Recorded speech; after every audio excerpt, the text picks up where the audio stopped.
Assalamualaikum warahmatullahi wabarakatuh dan salam sejahtera. Nama diberi tanpa dipinta, Isma Husna binti Isma Rizal. Saya merupakan pelajar PPISMP ambilan Ogos 2429 dan dari unit PIM 1. Jadi, insya-Allah pada hari ini saya akan membentangkan tugasan pentaksiran berterusan bagi subjek isu semasa dan cabaran masa depan yang bertajuk Kemunculan India sebagai kuasa baharu ekonomi dunia.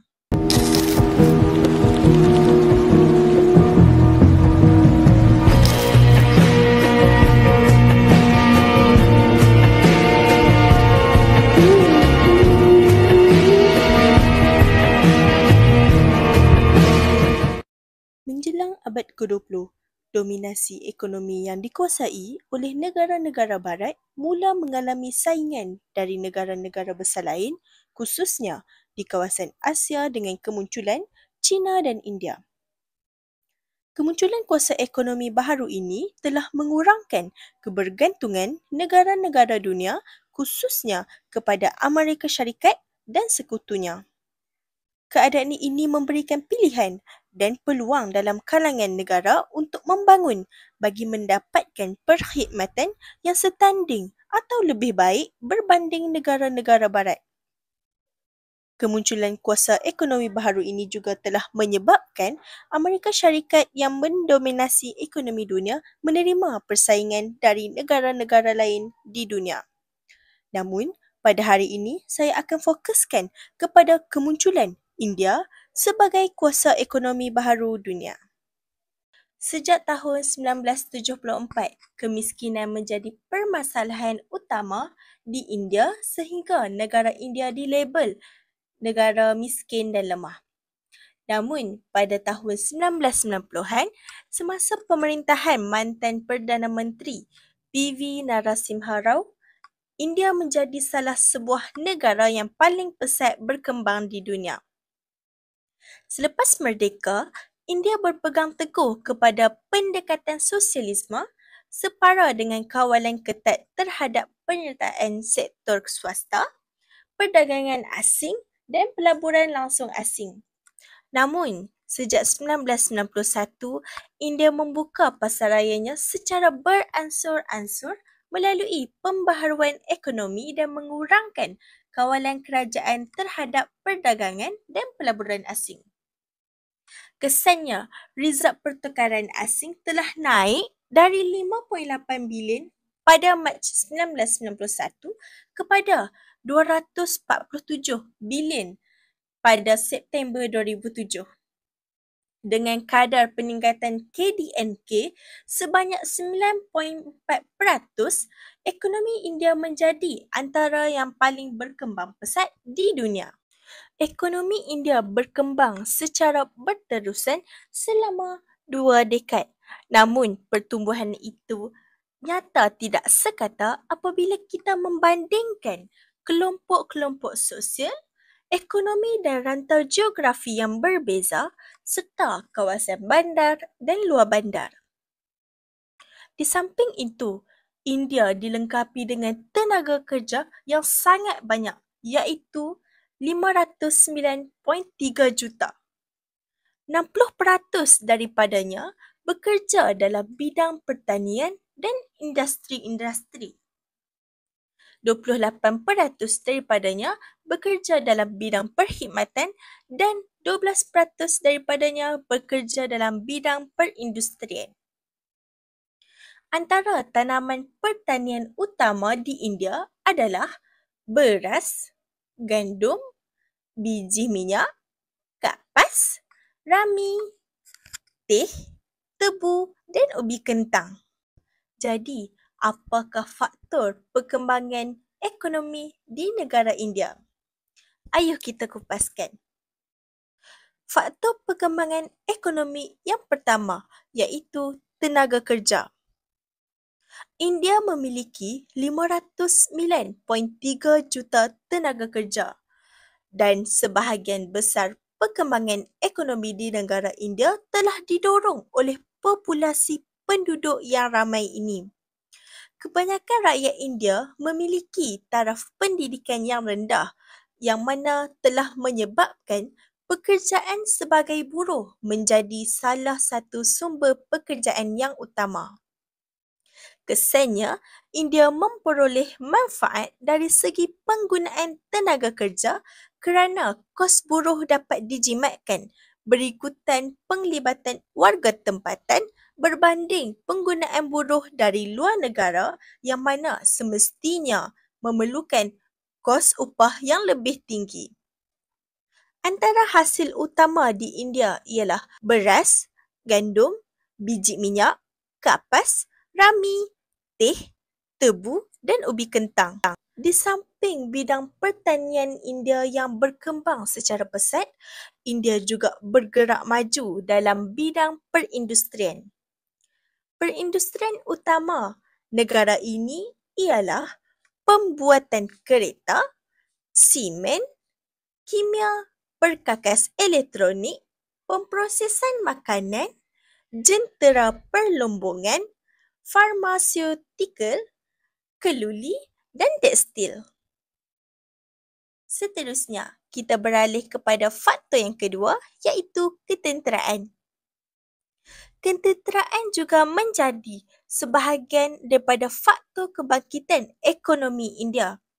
Hal ini kerana apabila sistem pertahanan sesebuah negara adalah dalam keadaan baik, maka tiada peperangan atau kacau bilau yang akan berlaku dalam negara.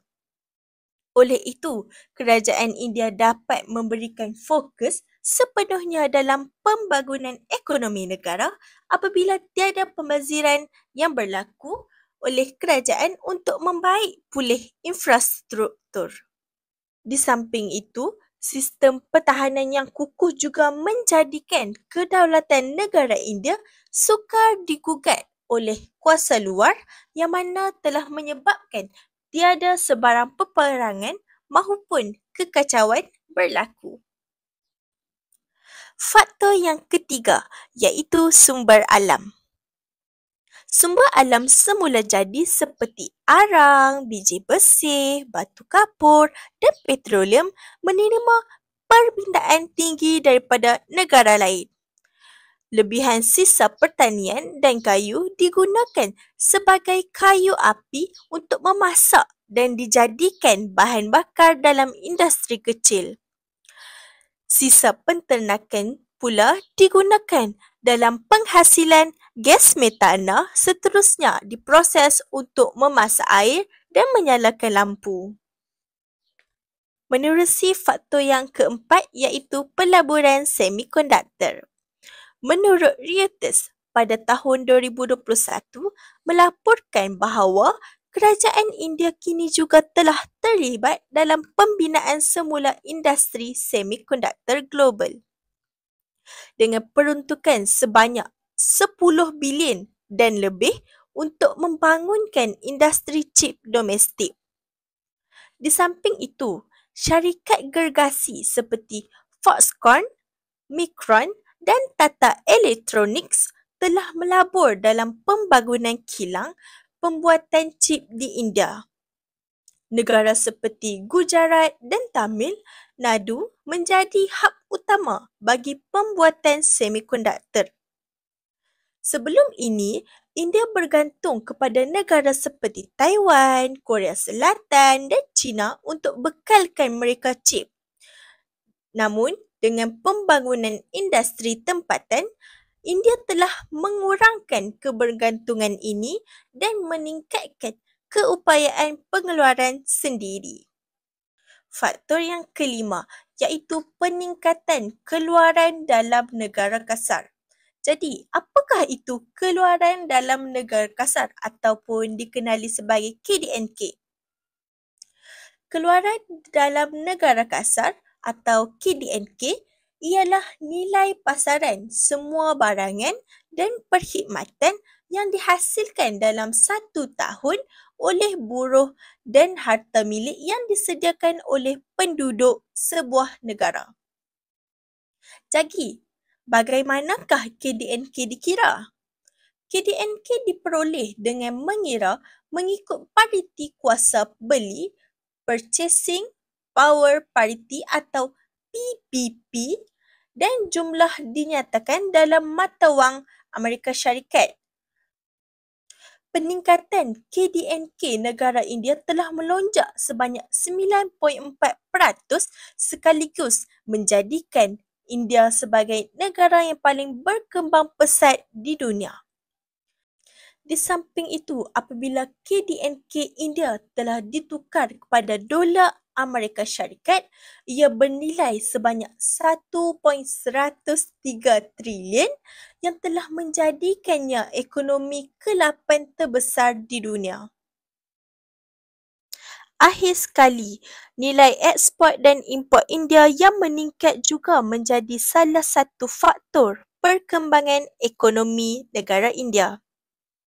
Pada tahun 2006, nilai ekspor India dianggarkan berjumlah 112 bilion USD dan import pula sekitar 187.9 bilion USD. Antara komoditi ekspor utama ialah tekstil, barang kemas, hasil kejuruteraan dan perisian, manakala minyak mentah, jentera, baja dan kimia pula merupakan bahan import utama. India menjadi destinasi pilihan bagi syarikat-syarikat antarabangsa dan sebagai destinasi popular untuk pelancongan perubatan. Di samping itu, India juga telah menjadi pengeksport utama bagi sektor perisian dan perkhidmatan kewangan, penyelidikan dan teknologi. Kita masuk kepada kesan perkembangan ekonomi negara India terhadap sosial, politik dan negara ASEAN. Terhadap sosial, perubahan corak pekerjaan perkembangan pesat dalam sektor ekonomi India, khususnya dalam bidang teknologi maklumat dan perkilangan, telah membawa kepada perubahan ketara dalam corak pekerjaan rakyatnya. Ramai penduduk di desa berhijrah ke bandar untuk mendapatkan pekerjaan yang lebih stabil dan berpendapatan tinggi dalam sektor moden. Ini menyebabkan kebergantungan kepada sektor pertanian semakin berkurang dan wujudnya mobiliti sosial apabila lebih ramai individu berjaya meningkatkan taraf kehidupan melalui pekerjaan profesional di bandar.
Di samping itu, perkembangan ekonomi negara terhadap sosial juga turut memberi kesan langsung kepada taraf hidup rakyat India.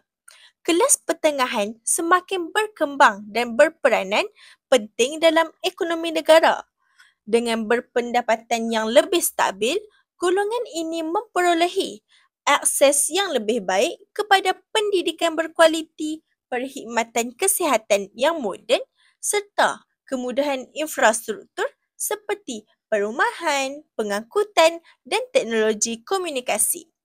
Kesannya, masyarakat India hari ini lebih celik ilmu, sihat dan terdedah kepada gaya hidup moden yang memacu kemajuan sosial negara. Seterusnya, perkembangan ekonomi India turut memberi kesan yang mendalam terhadap politik negara tersebut, terutamanya dalam konteks hubungan antarabangsa. Sebagai ekonomi yang semakin berkembang, India kini memainkan peranan penting dalam organisasi global seperti G20, BRICS dan WTO yang memberikan suara lebih kuat kepada negara membangun dalam perbincangan mengenai isu perdagangan, pembangunan mampan dan hak asasi manusia. Keaktifan India dalam forum-forum ini telah mencabar kuasa besar seperti Amerika Syarikat dan China yang sebelumnya mendominasi agenda global. Di samping itu, India juga terlibat dalam ketegangan dan persaingan geopolitik dengan China, terutamanya berkaitan isu sempadan dan pengaruh di Asia Selatan. Namun, meskipun persaingan itu wujud, kedua-dua negara itu juga bekerjasama dalam beberapa isu global seperti perubahan iklim dan keselamatan serantau yang mana menunjukkan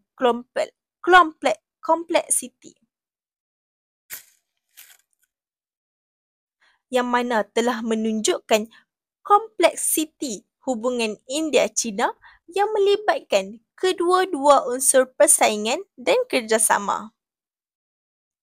Akhir sekali, kesan yang ketiga iaitu terhadap negara ASEAN. Kesan perkembangan ekonomi India terhadap negara-negara ASEAN dapat dilihat melalui persaingan dalam sektor buruh mahir dan tenaga kerja yang murah. Dengan kos buruh yang rendah dan tenaga kerja yang mahir yang semakin berkembang, India menjadi pesaing utama bagi negara-negara ASEAN seperti Vietnam, Indonesia dan Malaysia dalam sektor pembuatan dan teknologi. Selain itu, pendekatan ekonomi India terhadap ASEAN telah memperkukuhkan hubungan antara kedua-dua pihak yang mana telah membawa kepada kerjasama yang lebih erat dalam pelbagai bidang. Kerjasama ini telah melibatkan aspek keselamatan, politik serta pembangunan infrastruktur, khususnya dalam projek pembinaan jalan raya dan landasan kereta api yang bertujuan untuk memperbaiki jaringan fizikal antara India dan negara-negara ASEAN. Keberhasilan kerjasama ini turut membantu dalam memacu integrasi ekonomi yang lebih kukuh. Keberhasilan kerjasama ini turut membantu integrasi ekonomi yang lebih kukuh dan meningkatkan daya saing di peringkat serantau.